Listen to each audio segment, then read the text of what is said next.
안녕하세요. 노 교수의 슬기로운 학교생활 3탄. 지금 시간에는 트라우마 가족치료 교과목의 구체적인 강의 계획서, 커리큘럼에 대해서 설명드리도록 하겠습니다. 명지대학교 통합치료대학원 아동심리치료학과에 특화된 되게 중요한 교과목이 있다고 말씀드렸잖아요. 바로 저번 시간에 설명드렸던 인형치료가 있고요. 그리고 이번 시간에 말씀드릴 트라우마 가족치료가 있습니다. 자, 트라우마 가족치료는 어떤 걸까요? 한번 교과목 목표부터 살펴보도록 하겠습니다. 교과목 목표는 다음과 같아요. 가족 간의 아픔, 또 개인이 겪고 있는 불행이 있겠죠. 그 불행 속에서 경험해온 다양한 트라우마를 Here and Now, 지금 바로 여기에서 제 경험을 하게 되고요. 새롭게 조명하는 기회를 제공한다. 이것이 교과목 목표입니다. 교과목 개요도 궁금하실 것 같은데요. 교과목 개요는요.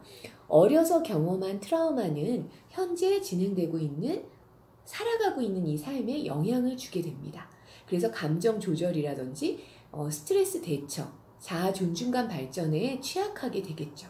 그래서 트라우마 피해자를 효과적으로 치료하기 위해서는 트라우마 치료에 대한 전문 능력을 갖춘 상담자가 필요하게 됩니다. 이에 가족을 주요 치료적 대상으로 트라우마 가족 치료는 어린 시절 또는 가족 안에 존재하는 트라우마를 치료할 수 있는 치료 모델로서 제공될 수가 있습니다.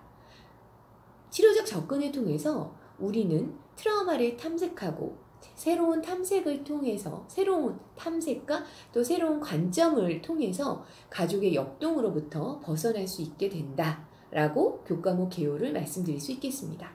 교과 특성은 어떤 걸까요? 나 자신이 가지고 있는 트라우마를 한번 탐색해 보고요. 트라우마 가족 치료에 대한 이론적 배경이 있거든요. 그래서 그거를 익히고 매우 중요한 게 가족 세우기 작업이라는 것이 트라우마 가족 치료에서 매우 중요합니다. 그래서 이에 대한 가족 세우기 작업에 대한 경험을 통해서 가족의 얽힘에서 실제로 벗어나는 경험을 해보는 것이지요. 그래서 주 교재는 최강현 교수님의 가족 세우기 치료, 학지사에서 나온 책이고요. 그리고 부교재도 최강현 교수님의 가족의 발견, 그 외에 다양한 책을 제가 계속 수업 시간에 소개해 드릴 예정입니다. 자, 그러면 각 주별로 어떤 내용을 공부하게 되는지 궁금하시죠? 곧 알려드리도록 하겠습니다. 그래서 첫 번째 주는 강의 오리엔테이션을 하게 될 것이고요. 도대체 트라우마 가족 치료가 무엇일까요? 라는 질문을 제가 던지는 시간이 되겠죠. 2주차가 되면 트라우마 가족 치료는 무엇인가요? 라는 첫 번째 주에 했던 질문에 대해서 함께 또 토론하고 그에 대한 피드백을 나누는 시간을 가질 것이고요. 이때 읽어야 될 책이 데니스 홀리라는 분이 쓴 반복의 심리학이라는 책을 함께 우리가 보게 됩니다. 3주에는 트라우마 심리학과 전이 감정에 대한 걸 공부할 거고요. 이때는 맥킨타이어라는 분이 쓰셨고 로리 킴이 번역을 한 상처를 만드는 상처라는 책을 함께 보도록 하겠습니다. 4주차가 되면 트라우마 심리학과 가족을 이제 이렇게 연결할 거예요. 그래서 마크 윌링이 쓴 트라우마는 어떻게 유전되는가 라는 책을 함께 볼 거고요. 그리고 5주차가 되면 어떤 공부를 하냐면요. 가족 트라우마와 정서적 유산이라는 주제를 가지고 산드라 콘서트라는 분이 썼고 박규호 선생님이 번역한 나의 상처는 어디에서 왔을까? 라는 책을 볼 것입니다. 6주차에는 트라우마와 가족 치료의 역사와 배경을 같이 공부할 거고 이때는 가족의 두 얼굴이라는 책을 가지고 공부할 거고요. 그리고 7주차에 중간고사 있고요. 8주차에는 트라우마 가족 치료는 무엇인지 구체적으로 이제 최강현 교수님의 가족 세우기 치료의 1장, 2장을 같이 공부해 보도록 할 것입니다. 그리고 9주차가 되면요. 트라우마 가족 치료의 주요 개념에 대해서 공부할 거고요. 이거는 가족 세우기 치료 책의 3장 부분이 되겠고요. 10주차가 되면 트라우마 가족 치료에서의 가족사 연구에 대해서 또 공부할 겁니다.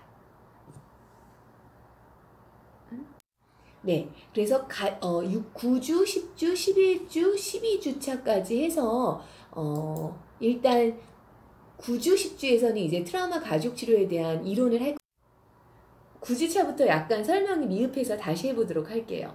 9주차, 10주차 이때는 이제 트라우마 가족 치료의 중요 개념을 9주차에 공부할 거고요. 가족 세우기 치료에서 특히 그 가족 세우기 그 책에서 뭐 다세대적 관점에 대한 것도 공부할 거고요. 그 다음에 질서, 애착, 주고받음의 공평성에 대한 이런 개념도 공부할 거고요. 그리고 트라우마 가족 치료에 대한 정의 같은 부분도 공부하겠습니다. 10주차가 되면 가족 치료에서 특히 트라우마 가족 치료에서의 가족사 연구에 대해서 좀 자세히 볼 건데요.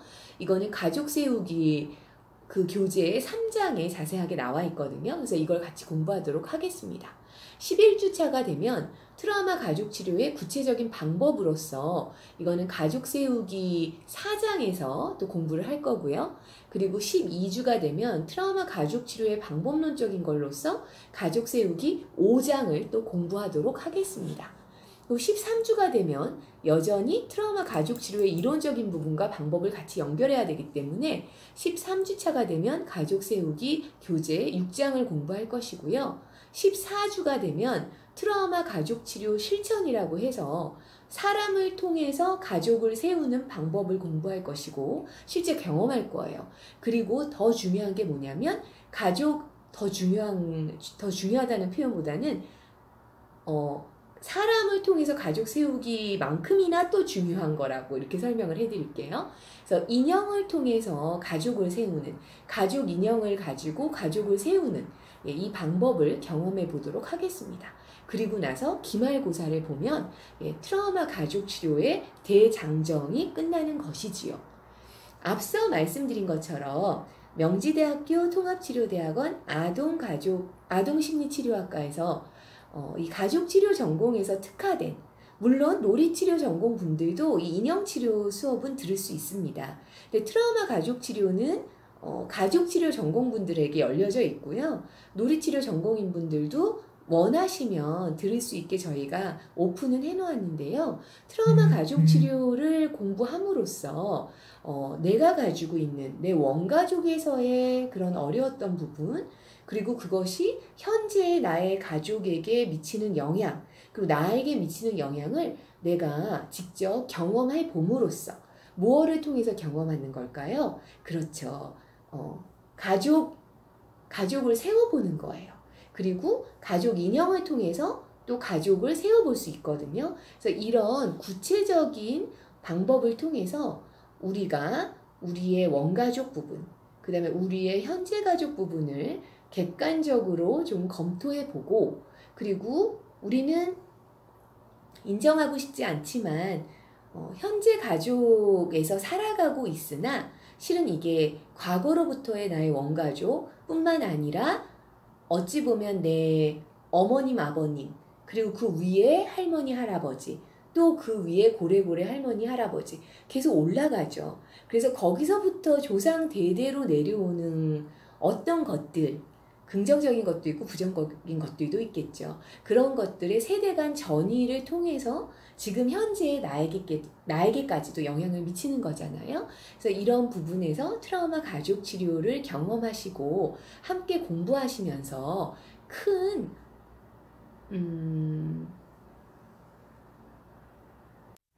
트라우마 가족 치료를 공부하면서 큰 의미부여가 될 수 있을 것이라고 보여집니다. 다음 시간에는 제가 가족 인형을 가지고 가족을 세우는 방법에 대해서 간단하게 제가 시연해 보여드리고, 그리고 치유 고백이라는 부분이 있습니다. 이런 부분도 간단하게 제가 보여드리도록 할게요. 그리고 역시 트라우마 가족 치료 교과목을 들으시면 트라우마 가족 치료 학회에서의 초급 과정 혹은 인형치료 학회에서의 초급 과정이 인정된다는 거 기억하시고요. 우리가 지금 인형치료 학회에서 이번에도 동물 인형 진단 및 평가 관련해서 또 여러 가지 저희가 좋은 워크숍들이 진행되고 있으니까 관심 가져주시면 좋겠습니다. 한국인형치료학회에도 놀러와 주세요. 감사합니다. 다음 시간에 만날게요. 안녕.